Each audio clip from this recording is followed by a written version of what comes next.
satu-satunya HP 5G di harga 2 jutaan yang bisa kita rekomendasikan tahun ini. Jangan lupa klik subscribe dan nyalakan lonceng notifikasinya, lalu kita berkenan videonya. Halo semua, kembali bersama Arya Netra. Kali ini kita berada di episode vitamin yang ke-82. Teman-teman, setelah kemarin kita berada di episode vitamin ke-81, bahas rekomendasi HP harga 1-2 juta untuk tunanetra. Nah, kali ini kita lanjutkan untuk membahas harga HP 2-3 juta untuk tunanetra, teman-teman. Nah, kriteria kita untuk rekomendasi di harga 2-3 juta ini apa sih? Nah, yang pertama, kenyamanan itu ikut ya. Kemarin kan kenyamanan dan kemudahan itu ya ikut dari rekomendasi 1-2 juta, dan sekarang kita kembali ikutkan di rekomendasi 2-3 juta tentunya, teman-teman, dengan tingkat kenyamanan yang harusnya lebih ketat ya, teman-teman ya. Dan ya di rekomendasi di harga segini kita itu punya challenge ya, saya secara pribadi punya challenge terhadap diri saya ketika mencari atau mempertimbangkan HP-HP yang tersedia di pasar, itu adalah menyajikan memori penyimpanan semuanya harus 128 GB. Nah, itu teman-teman. Nah, challenge itu kita akan sudah jalankan dan sudah mempunyai 5 rekomendasi HP harga 2-3 juta. Oke, teman-teman, langsung saja tanpa berpanjang-panjang. Mungkin teman-teman udah gak sabar untuk langsung pergi ke toko atau check out secara online ya, teman-teman. Nah, yang pertama, Poco M5. Teman-teman, Poco M5 ini ada 2 varian. Nah, yang saya rekomendasikan adalah varian RAM 4/128 GB tentunya, teman-teman. Kenapa ini menjadi recommended? Ya karena memang dia yang paling murah dari segala rekomendasi yang saya punya di 2-3 juta. Ya, dia harganya itu di 2.150.000-an. Teman-teman udah bisa bawa pulang Poco M5 dengan varian 128 GB memori, dan dia sudah punya NFC, teman-teman ya, sudah punya NFC. Apa sih pentingnya NFC buat tunanetra? Tentu penting lah untuk kartu-kartu e-money. Jadi kita bisa belanja di Indomaret tanpa bayar tunai dan segala macam, teman-teman. Itu jadi tetap penting ya.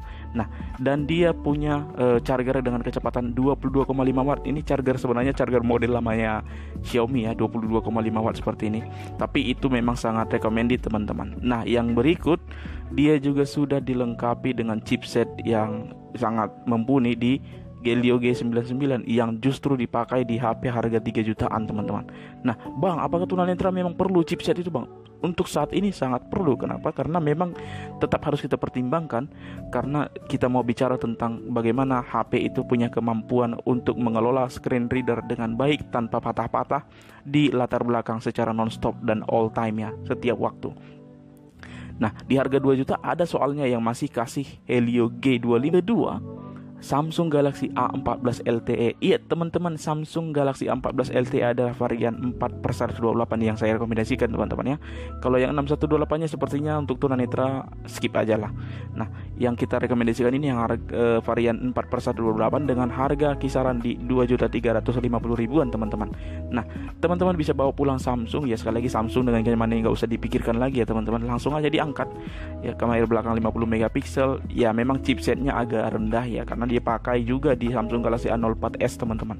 Nah, dan kelemahan chipset ini kalau dari tunanetra yang sudah menggunakan M12 ya, A04s, termasuk juga A13, A12 juga, teman-teman. Nah, chipset ini kelemahannya terletak di kecepatan atau kecepatan respon terhadap sentuhan ya, teman-teman. Dengan penggunaan pembaca layar, teman-teman, itu memang agak lambat. Jadi ketika disentuh juga nggak bisa pelan gitu, harus agak kuat. Ini bukan soal layarnya, tapi soal chipset yang memang susah merespon, teman-teman. Ini menjadi kelemahan di harga segini, teman-teman. Nah, tapi dengan harga segitu kita bisa dapat Samsung, chargernya udah Type C juga, dual mikrofon juga, dan A14 ini konon katanya kameranya bagus. Apa sih gunanya kamera bagus untuk tunanetra? Tentu ada, teman-teman, untuk misalnya deteksi objek seperti gambar atau uang atau apapun yang kita bisa mintakan deskripsinya.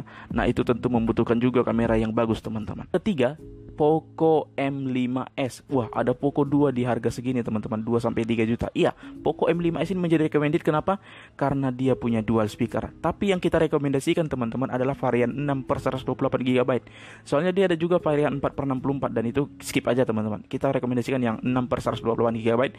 Sebenarnya Poco M5s ini ada rebranding dari Redmi Note 10. Semuanya mirip, teman-teman. Chipsetnya mirip, kecepatan chargernya mirip, dual speaker juga, ketipisannya juga mirip, semuanya mirip, teman-teman. Ini sepertinya ganti judul aja nih, jadi Poco M5s. Tapi apapun teman-teman, tentu tingkat keamanannya mungkin akan baru ya teman-teman, tidak seperti Redmi Note 10 yang mungkin udah 2 tahun yang lalu ya. Tentu baru, dan itu menjadi recommended karena baru dan dia masih tersedia dual speaker, dimana pada masa ini, tahun ini, HP 2 jutaan itu udah kehilangan fitur dual speaker ya teman-teman, kecuali memang Samsung yang dari awal udah nggak ngasih ya.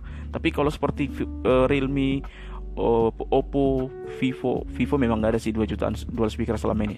Poco, termasuk juga Redmi, Xiaomi, itu udah menghilangkan fitur dual speaker. Misalnya aja di Redmi Note 12. Makanya Redmi Note 12 itu kita skip teman-teman di rekomendasi kali ini. Oke. Nah, di Poco M5s ini kita bisa dapat kecepatan charger 33 watt, baterai 5000 mAh, dual speaker, tipis dan compact juga, 6,4 inci layarnya teman-teman. Jadi compact ya. Jadi untuk pengguna tunanetra yang perempuan mungkin agak cocok ini. Jadi bisa digunakan juga dengan 1 tangan atau 2 tangan, tapi nggak terlalu merepotkan teman-teman.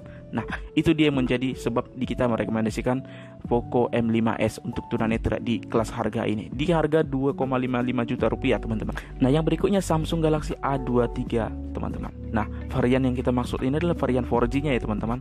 Kita bisa rekomendasikan di harga 2-3 juta untuk tahun ini, walaupun ini luncurnya udah hampir 1 tahun teman-teman, sejak tahun lalu. Nah, kenapa tetap kita rekomendasikan? Ya tentu karena punya performa yang baik untuk tunanetra teman-teman. Dia punya chipset yang hemat baterai ya, jadi bisa juga berpotensi untuk menghemat penggunaan baterai bagi tunanetra. Chipset Snapdragon 680 yang terkenal hemat baterai itu, dan dia satu-satunya HP Snapdragon yang kita rekomendasikan di harga segini teman-teman. Nah, terus dia juga punya ya Samsung ya, dengan segala kenyamanannya. Dan ngomong-ngomong, One UI-nya udah One UI versi biasa, bukan yang core lagi seperti di A14, A04, A04s ya, udah One UI biasa. Nah, di harga 2.850.000-an teman-teman bisa bawa pulang Samsung Galaxy A23 ini teman-teman. Nah, selebihnya speakernya juga bagus dan nyaman juga, benar-benar nyaman lah Samsung lah gitu ya teman-teman ya. Kameranya juga bagus, misalnya teman-teman mau bawa ke tongkrongan juga, misalnya tunanetra nongkrong ya, tetap bagus teman-teman. Bahkan dia ada optical image stabilization-nya teman-teman. Jadi benar-benar sangat mumpuni di harga 2 jutaan teman-teman. Terakhir, Samsung Galaxy A14 5G. Satu-satunya HP 5G di harga 2 jutaan yang bisa kita rekomendasikan tahun ini. Ya, Samsung Galaxy A14 5G ini teman-teman menjadi rekomendasi kita bukan karena spesifikasinya, sebenarnya spesifikasinya biasa aja ya. Anggap saja Samsung Galaxy A14 LTE diganti chipsetnya, udah gitu aja. Tapi kenapa kita bisa rekomendasikan? Karena kalau misalnya teman-teman cari HP yang digunakan untuk 5 tahun ke depan misalnya, atau 4 tahun ke depan, tentu fitur 5G di Indonesia akan semakin merata ya. Kita harapkan juga seperti itu ya teman-teman. Jadi untuk investasi jangka panjang di harga 2 jutaan, tentu A14 5G ini menjadi recommended teman-teman untuk tunanetra. Karena ya sudah 5G, seandainya nanti jaringan 5G sudah tersedia, dia sudah bisa menikmati teman-teman tanpa harus ganti HP lagi. Nah, itu yang membuat kita merekomendasikan ini di harga Rp2.950.000 teman-teman. Nah, maka A14 5G ini jangan diharapkan untuk performanya, bahkan tampilannya juga sangat buruk ya teman-teman. Kalau kita misalnya bicara tampilan di harga 2 jutaan, dia kalah teman-teman. Dia tampilannya jadul ya, tapi ya itu tadi, dia punya performa yang bisa mendukung untuk beberapa tahun ke depan teman-teman. Bisa menjadi investasi jangka panjang lah kira-kira gitu. Demikianlah rekomendasi 5 HP harga 2-3 juta. Mudah-mudahan ada yang menjadi referensi teman-teman, dan sampai jumpa di episode berikutnya. Kita akan lanjut di 3-5 juta teman-teman. Terima kasih dan sampai jumpa. Bye.